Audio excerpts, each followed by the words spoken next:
Welcome to Avian Tranquility. I'm Sam Nang, your nature storyteller.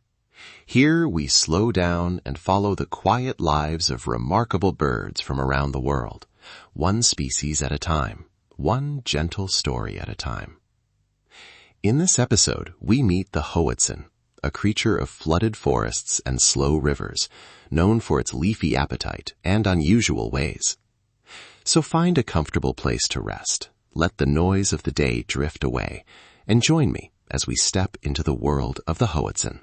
Hook, morning arrives across a wide Amazon river. The sun lifts like warm honey, light sliding across braided water and tangled branches.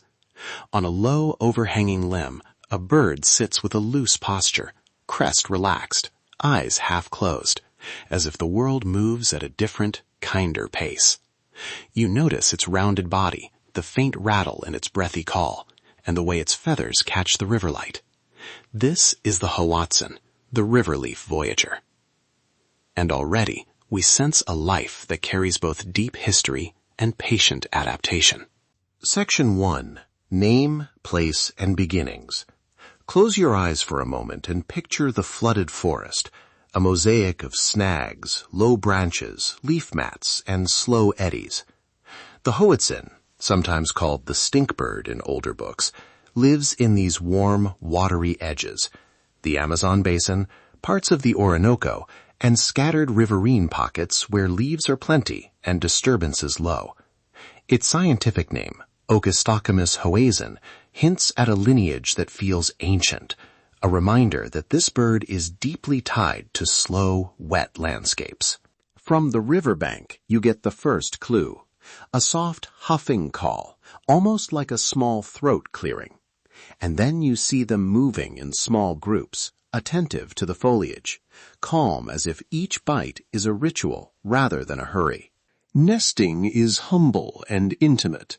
Hoatzins place their nests on low branches over water, safety through proximity to escape routes rather than high elevation. A clutch might be a few eggs, pale and speckled, warmed and turned by attentive parents. When chicks hatch, the world is tactile, the nest's woven sticks, the damp heat of the forest canopy, the scent of wet leaves. Young birds are born into a place where movement and stillness overlap. The first days are a study in gentle care. Parents bring leaves, tender shoots, and small bits of plant material. Unlike many songbirds, Hoatzin families are cooperative. Chicks are tended by both parents and sometimes by other group members, creating a close-knit rhythm of feeding and rest. This is a life paced to the river, deliberate, leafy, and unhurried. Section 2. Growing Up, Odd Tools, and Daily Life. Now imagine a small Hoatzin chick slipping from a nest branch during the sudden sway of a storm. Here's one of nature's more astonishing scenes. The chick unfolds its developmentally retained claws, tiny hooked digits at the wing joints, and climbs back along twigs and stems to reach the nest. For a few weeks, these claws are real tools, a throwback that seems to belong to an older chapter of avian history. I remember watching a chick grip a stem and pull itself up, each movement careful, almost practiced. You realize these claws matter in a landscape where falling into dark water can mean vulnerability. Growing up is also about learning what to eat. Hoatzins are folivores. They eat leaves, buds, and tender shoots. Their beaks and gizzards are not built to digest cellulose the way a mammal might. Instead, Hoatzins host a complex foregut fermentation system. Microbes in the front part of the digestive tract help break down tough plant matter, releasing nutrients the bird can use. It's a slow digestion, and the bird's whole life follows that slowness. Long pauses between feeding, quiet bouts of ruminative rest, and a steady, deliberate movement through the canopy. Because of this plant-heavy diet, Hoatzins are rarely hurried. They forage in small groups, picking leaves with careful beak motions, selecting softer growth rather than worn, coarse leaves. Their digestion can produce a particular odor noted by early naturalists. We speak of it here with the respect of scientists, an adaptation, not a flaw. That same slow digestion shapes behavior, more time resting, less time in frantic flight, and a deep reliance on intact wetland vegetation. Predators and floods are real pressures. Babies can be taken by raptors or river predators, while parents must choose between guarding nest sites and foraging far afield. During high waters, nests and feeding grounds shift, yet Hoatzin communities show resilience, relocating, regrouping, and leaning into the river's seasonal pulse rather than resisting it. Section 3. Evolution, Ecology, and Care for the River. If you could fold time and look at the Hoatzin's lineage, you'd see a bird that puzzles scientists and delights storytellers. Its mix of features, wing claws in juveniles, a foregut fermentation system, distinct calls, leaves open questions about where it sits on the avian tree. It's not an oddity for spectacle. It's an example of a species shaped by specialization, living where leaves are abundant and steady digestion pays dividends. Locally, people often say the Hoatzin belongs to the river.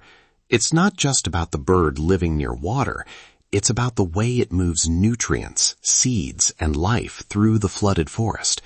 When a Hoatzin feeds and moves, the forest responds. Ecologically, Hoatzins help cycle plant material, disperse seeds in some contexts, and contribute to the wetland's quiet economy. Their presence can indicate a healthy stretch of riparian forest, untangled, vegetated, and relatively undisturbed. Yet these habitats face threats: deforestation upstream, changes in water regimes, and small-scale disturbance that erode the slow systems Hoatzins depend on. Our reflection is careful and hopeful.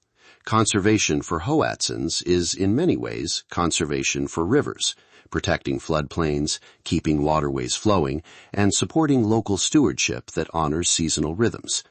Practical steps listeners can take include supporting organizations that protect wetlands, learning about local river health projects, and sharing stories that build appreciation rather than fear.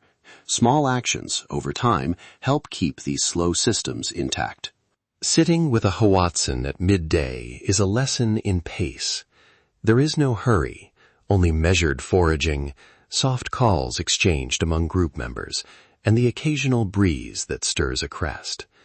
In that quiet, we catch a glimpse of evolutionary patience and a reminder that some lives are calibrated to the slow, sustaining work of the ecosystem. CTA. If this hour with the Hoatzin brought you calm or a fresh sense of wonder, please like and subscribe to Avian Tranquility. Share this episode with someone who loves slow nature stories and consider leaving a comment. Which river species should we meet next? Your support helps us keep telling these gentle stories and sharing simple ways to care for wetland homes. And there, for now, we leave the Hoatzin in its own corner of the living world. Through floods, seasons, and quiet midday rests, the Hoatzin continues its work of survival, asking for little, yet teaching us much. If this story brought you a pocket of stillness, I invite you to stay connected with Avian Tranquility. You can like this episode, subscribe, or share it with someone who needs a peaceful escape today. Thank you for listening and for caring about these lives that so often go unseen. In that moment, we see nature's quiet wisdom. Until next time.